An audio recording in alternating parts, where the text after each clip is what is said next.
నాకు తెలిసి ఏ సినిమాలకి ఇన్ని ట్విస్టులు ఉండవు అనుకుంటా. అన్ని ట్విస్టులు అయితే ఇప్పుడు తమిళనాడు పాలిటిక్స్లో అయితే ఉన్నాయి. సో మీ అందరికి తెలిసిందే, తలపతి విజయ్ గారికి అయితే ఇంకా కొన్ని సీట్స్ అయితే అవసరం పడ్డాయి. ఎందుకంటే 118 మ్యాజికల్ నెంబర్ రావాలి. అప్పుడైతేనే తలపతి విజయ్ గారు గవర్నమెంట్ ఫామ్ చేయడానికి అవకాశం ఉంటుంది. దాంతోపాటుగా సీఎం అయ్యే అవకాశాలు అయితే కనిపిస్తాయి. కానీ మీకు తెలుసు, ఆల్రెడీ ఒక 6 సీట్లు అయితే తక్కువ పడ్డాయి. మనం ప్రీవియస్ వీడియోలో కింద మాట్లాడుకున్నాం. డిఎంకే పార్టీ ఇంకా ఏఐఏ డిఎంకే పార్టీ వీళ్ళిద్దరు బద్ధ శత్రువులుగా ఉన్న వాళ్ళు కలిసే ఛాన్సెస్ అయితే ఉన్నాయి. సో వీళ్ళు కలిస్తే కానీ వాళ్ళకైతే ఆల్మోస్ట్ ఆ మ్యాజికల్ నెంబర్ 118 సీట్స్ వాళ్ళిద్దరు కలిస్తే కానీ వచ్చే ఛాన్సెస్ అయితే కనబడ్డాయి అని చెప్పేసి మనం అయితే మాట్లాడుకున్నాం ప్రీవియస్ వీడియోలో. కానీ వాళ్ళు ఇంకా కలిసిర్రా అంటే అఫీషియల్గా ఏం లేదు, బట్ ఇంకా చర్చలు జరుగుతున్నాయి. కలుస్తారా లేదా అంటే తెలియదు. కానీ ఈరోజు ఒక మంచి వార్త అయితే వచ్చింది. తలపతి విజయ్ గారికి ఒక మంచి పాజిటివ్ న్యూస్ అని మాట్లాడుకోవచ్చు. సో కొన్ని పార్టీలు, ఒక 2-3 పార్టీలు ముంగల్కి వచ్చేసి తలపతి విజయ్ గారి పార్టీకి జాయిన్ అయ్యి అలయన్స్ తీసుకొని సో ఆ మ్యాజికల్ నెంబర్ ఫుల్ఫిల్ చేసినాయా, ఇప్పుడు తలపతి గారు సీఎం అయ్యే అవకాశాలు కనిపిస్తున్నాయా లేదా, అసలు ఏం జరిగింది, అసలు ఇన్ని ట్విస్ట్ అండ్ టర్న్లు జరుగుతున్న ఈ తమిళనాడు పాలిటిక్స్లో ఫైనల్గా ఆ డే అయితే రానే వచ్చేసింది. సో అసలు ఏం జరగబోతుంది అనేది అయితే ఈ వీడియోలో మాట్లాడుకుందాం. వీడియోకి ఎవరైనా కొత్తగా వచ్చినట్లయితే ఛానల్ని చెక్అవుట్ చేయండి, ఒకసారి సబ్స్క్రైబ్ చేసుకోవడానికి అయితే ట్రై చేయండి. ఇక ఏ మాత్రం లేట్ చేయకుండా వీడియోని అయితే స్టార్ట్ చేద్దాం. కొంచెం మనము వెనక్కి వెళ్తే మాత్రం రిజల్ట్ డే రోజు మాత్రం టీవీకే పార్టీకి 108 ఆర్ 107 సీట్స్ అయితే వచ్చినాయి అనమాట. దాంతో ఆల్మోస్ట్ అందరూ అయితే ఇక సీఎం కాబోతున్నాడు తలపతి విజయ్ గారు, రూల్ చేయబోతున్నాడు తమిళనాడుని అని చెప్పేసి చాలామంది అయితే అనుకున్నారు. బట్ ఏమైపోయిందంటే 108, 107 సీట్స్ రావడంతోనైతే సరిపోలేదు. ఎందుకంటే 118 సీట్స్ వస్తేనే సీఎం అయ్యే ఛాన్సెస్ ఉంటాయి. ఆ పార్టీ అయితే తమిళనాడుని ఇప్పుడు రూల్ చేసే ఛాన్సెస్ అయితే కనిపిస్తాయి. కానీ అక్కడే చాలా పెద్ద పెద్ద ట్విస్ట్లు అయితే జరిగినాయి, మీ అందరికీ తెలిసిందే. దాని తర్వాత కాంగ్రెస్ అయితే సపోర్ట్ చేయడానికి వచ్చింది. కాంగ్రెస్కి అయితే 5 సీట్స్ ఉన్నాయి. సో 5 సీట్స్ కలిపినా గిన 118 నెంబర్ అయితే అవ్వదు. కాబట్టి ఇంకొక 6 సీట్స్ అయితే అవసరం పడ్డాయి.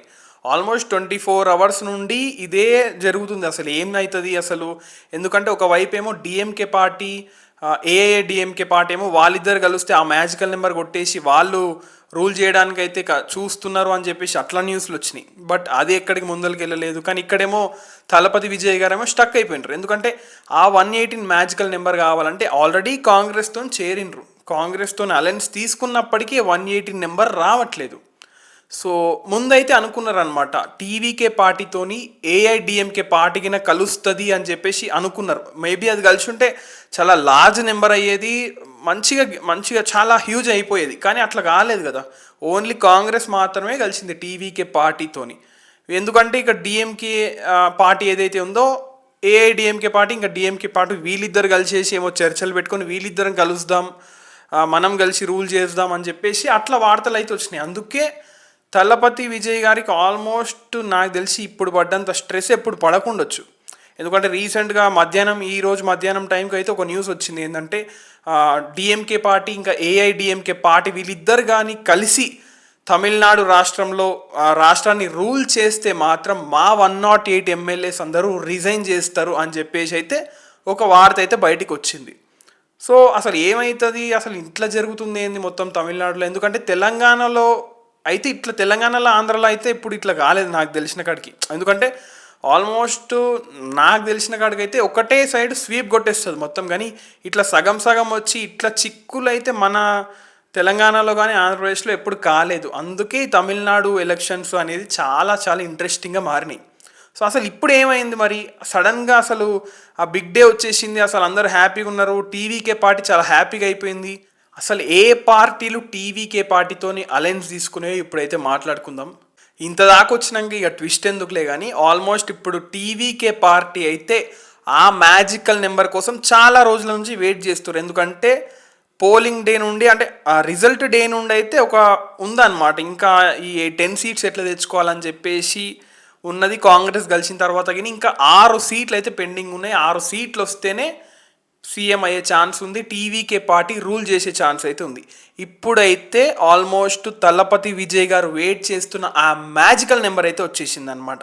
118 సీట్స్ అయితే కంప్లీట్ అయిపోయినాయి. ఎందుకంటే కాంగ్రెస్తో చేరినప్పటికీ ఇంకా 6 సీట్స్ పెండింగ్ ఉన్నప్పుడే గవర్నర్ గారితో ఒక మీటింగ్ అయితే జరిగింది, తలపతి విజయ్ గారికి ఇంకా గవర్నర్ గారికి. సో అతనైతే ఆ గవర్నర్ గారు అయితే ఒకటే మాట అన్నాడు అనమాట, నువ్వైతే 118 సీట్స్ తీసుకొని వచ్చి గవర్నమెంట్ ఫామ్ చేసుకో అని చెప్పేసి అతనైతే ఒకటే మాట అన్నాడు. సో ఆ మాటతో ఇక ఏం చేయాలో అర్థం కాక ఇంకా 6 సీట్స్ పెండింగ్ ఉన్నాయి, అసలు ఎట్లయితుంది అనుకునే టైంకి అయితే మొదటిగా అయితే వీసీకే పార్టీ అయితే వాళ్ళ అంటే అక్కడ ఉన్న లోకల్ పార్టీ అనమాట, అది సో అదిగిన చాలా పాత పార్టీయే. సో వాళ్ళ నుండి అంటే వాళ్ళు గెలుచుకున్న 2 సీట్లు అయితే ఇప్పుడు టీవీకే అలయన్స్లోకి అయితే చేరిపోయినాయి అనమాట. మరి ఇంకా 4 పెండింగ్ ఉన్నాయి. సెకండ్ వచ్చేసి సిపిఐ పార్టీ అనమాట, వీళ్ళకిన ఇంకో 2 సీట్లు యాడ్ చేసి టీవీకేలో చేరిపోయారు అనమాట. ఇంకొక 2 సీట్స్ అయితే పెండింగ్ ఉన్నాయి కదా, ఇంకో 2 సీట్స్ గిన సిపిఐ లెఫ్ట్ పార్టీ అయితే ఇంకో 2 సీట్స్ గిన యాడ్ చేసేసి కంప్లీట్గా ఇప్పుడు 4తో అలయన్స్ అనమాట. కాంగ్రెస్, వీసీకే, సిపిఐ ఇంకా సిపిఐ లెఫ్ట్ పార్టీ అనమాట. మొత్తం కలిసేసి ఇప్పుడు మ్యాజికల్ నెంబర్ అయిన 118 సీట్స్ అయితే తలపతి విజయ్ గారు అచీవ్ చేసేసారు. సో మరి ఆ బిగ్ డే ఎప్పుడు రాబోతుందో, ప్రమాణ స్వీకారం ఎప్పుడు జరగబోతుందో అయితే చూడాలి మనం. ఎందుకంటే ఇక నాకు తెలిసి ఇప్పుడు ఒక ఎండ్కైతే వచ్చిందనమాట. ఇంకా నాకు తెలిసిన కాడికి అయితే ఇంకా ట్విస్ట్లు టర్న్లు ఏమి ఉండవని నేనైతే అనుకుంటున్నా. సో నాకు తెలిసి 4:30కి ఆ టైంకి గవర్నర్ గారితో మీటింగ్ జరిగింది తలపతి విజయ్ గారికి అని చెప్పేసి కొన్ని న్యూస్లు అయితే వచ్చినాయి. సో అందులో నాకు తెలిసి ఇప్పుడు 118 సీట్స్ వచ్చినాయి కాబట్టి అంటే నేను క్లిప్స్ అవైలబుల్గా ఉంటే వేస్తా. వాళ్ళైతే బయట మొత్తం సెలబ్రేట్ చేసుకోవడము, చీరింగ్ ఇవ్వడము అంతా జరుగుతూనే ఉంది. సో ఆల్మోస్ట్ అంతా సెటిల్ అయిపోయింది. ఇప్పుడైతే ప్రమాణ స్వీకారానికి రెడీగా ఉన్నారని చెప్పేసి అయితే మనం మాట్లాడుకోవచ్చు. సో ఇప్పుడు ఏముంటుంది ప్రొసీజర్ అంటే గవర్నర్ గారు అయితే చెప్పేస్తారనమాట, 118 సీట్స్ వచ్చేసినాయి కాబట్టి ఇప్పుడు గవర్నమెంట్ ఫామ్ చేసే ఛాన్స్ ఉంటుంది. సో నెక్స్ట్ కొన్ని ప్రొసీజర్స్ అయితే ఉంటాయి అన్నమాట. గవర్నర్ అయితే గ్రీన్ సిగ్నల్ ఇచ్చేసిండు, 118 సీట్స్ తీసుకొని వచ్చి గవర్నమెంట్ ఫామ్ చేసుకో అని చెప్పేసి. సెకండ్ ఇంకొక ఫైనల్ ఒక టాస్క్ ఉంటుంది అనమాట, ఫ్లోర్ టెస్ట్ అంటారు అనమాట. సింపుల్గా చెప్పాలంటే ఓకే నాకు 118 సీట్స్ ఉన్నాయి నా దగ్గర, నన్ను సీఎంని చేసిందంటే సరిపోదు, ప్రూవ్ చేయాల్సి ఉంటుంది. నీకు 118 సీట్స్ ఉన్నాయని చెప్పేసి ప్రూవ్ చేయడానికి ఆ 118 మెంబర్స్ ఎమ్మెల్యేలు ఎవరైతే ఉన్నారో వాళ్ళందరినీ అసెంబ్లీలో గ్యాదర్ చేయాల్సి ఉంటుంది. ఇది ఫ్లోర్ టెస్ట్ అంటారు. సో అక్కడ చూసి ఓకే వీళ్ళ పార్టీకి ఇప్పుడు టీవీకే పార్టీకి ఇంతమంది 118 సీట్స్ ఉన్నాయని చెప్పేసి అసెంబ్లీలో కూర్చోబెట్టిన తర్వాత ఈ ఫ్లోర్ టెస్ట్ అయితే కంప్లీట్ అవుతుంది. నెక్స్ట్ అయితే ఇక ప్రమాణ స్వీకారం ఉంటుంది. సో సింపుల్, మనకు అందరికి తెలిసింది. ఇప్పుడైతే సీఎంగా తలపతి విజయ్ గారు అయితే ఓత్ అయితే తీసుకుంటాడు అనమాట. సో ఇదన్నమాట జరిగింది ఈరోజు న్యూస్. మరి చూద్దాం అసలు ఇంకా ఏమైనా ట్విస్ట్లు ఉంటాయా అంటే నాకు తెలిసి ఉండకపోవచ్చు అనుకుంటున్నా. బట్ మీరు గిన ఏమన్నా మీ ఒపీనియన్ గిన ఖచ్చితంగా కమెంట్స్లో అయితే రాయండి. చూద్దాం మరి ఇంకా ఏమైనా అప్డేట్స్ వస్తే ఇవ్వడానికి అయితే ట్రై చేస్తా. ఇంకా ఏం ట్విస్ట్లు టర్న్స్ ఏం ఉండవని నేనైతే అనుకుంటున్నాను. ఎందుకంటే తలపతి విజయ్ గారి పార్టీతో టీవీకే పార్టీతోనైతే ఇంకా 4 పార్టీలు అయితే అలయన్స్ తీసుకున్నాయి అనమాట. ఒకటి కాంగ్రెస్ పార్టీ, ఇంకా అంటే వాళ్ళైతే 5 సీట్లు ఇచ్చిర్రు. వీసీకే పార్టీ 2 సీట్లు ఇచ్చింది. ఇంకా సిపిఐ పార్టీ, ఇంకా సిపిఐ లెఫ్ట్ పార్టీ వీళ్ళిద్దరు కలిసేసి 4 సీట్లు అయితే ఇచ్చారు. సో ఇప్పుడు మ్యాజికల్ నెంబర్ 118 అయితే టచ్ అయింది. ఇంకా ఏం ట్విస్ట్లు ఉండవు అని చెప్పేసి నేనైతే అనుకుంటున్నా. వెయిట్ చేద్దాం, ఇంకేమైనా అప్డేట్స్ వస్తే నేనైతే మీకు చెప్పడానికి అయితే ట్రై చేస్తాను. మీరైతే సబ్స్క్రైబ్ చేసుకోవడం మర్చిపోద్దు. సబ్స్క్రైబ్ చేసుకొని పక్కనే ఉన్న బెల్ ఐకాన్ అయితే యాక్టివేట్ చేసుకోండి. అప్పుడే నేను వీడియో చేసినా మీకైతే బెల్ ఐకాన్లో నోటిఫికేషన్ వచ్చేస్తుంది, మీరు చూసేయచ్చు. సో మీ ఒపీనియన్ ఏంది ఖచ్చితంగా కమెంట్ చేయండి. ఇంకా తమిళనాడు ఎలక్షన్స్, తమిళనాడు పాలిటిక్స్లో ఇంకేమేమి జరగబోతాయి అంటే మీకేమైనా ఒపీనియన్స్ ఉంటే ఖచ్చితంగా కమెంట్స్లో అయితే రాయండి. ఇక అంతే, కలుద్దాం నెక్స్ట్ వీడియోలో. Thank you so much for watching.